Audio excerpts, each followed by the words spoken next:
আমরা দেখছি বিভিন্ন জায়গায় মব জাস্টিস হচ্ছে, মব কিলিং হচ্ছে, গণপিটুনির মতো ঘটনায় মানুষকে মেরে ফেলা হচ্ছে। এটি কিন্তু আমাদের জন্য কোনো ভালো বিষয় নয়। বাংলাদেশ এখনো একটি সংকটকাল পার করছে। বাংলাদেশকে নানাভাবে অশান্ত করার চেষ্টা করা হচ্ছে, ষড়যন্ত্র করা হচ্ছে। এ সময় আমাদেরকে সবাইকে ঐক্যবদ্ধভাবে দেশের জন্য কাজ করে যেতে হবে।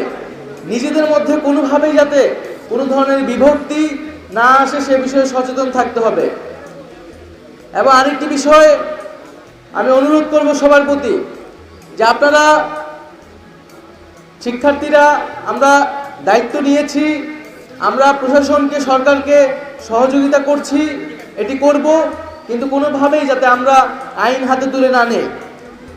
যার যেটা কাজ তাকে সেটা দিয়ে করতে হবে। পুলিশের যেটা কাজ সেটা পুলিশকে দিয়েই করতে হবে, প্রশাসনের যেটা কাজ সেটা প্রশাসনকে দিয়েই করতে হবে। আমরা যাতে নিজেরা কোনো আইন হাতে তুলে না নেই, নিজেরা কোনো বিচার কার্য সম্পাদন না করি। কারণ দেশে আমরা দেখছি বিভিন্ন জায়গায় মব জাস্টিস হচ্ছে, মব কিলিং হচ্ছে, গণপিটুনির মতো ঘটনায় মানুষকে মেরে ফেলা হচ্ছে। এটি কিন্তু আমাদের জন্য কোনো ভালো বিষয় নয়। তো সেই বিষয়ে সকলের প্রতি আমার আহ্বান থাকবে, অনুরোধ থাকবে যে আপনারা এই ধরনের ঘটনা যাতে না ঘটে সেটা সর্বাত্মকভাবে সচেতন থাকবেন এবং পুলিশ প্রশাসনকে সহায়তা করবেন।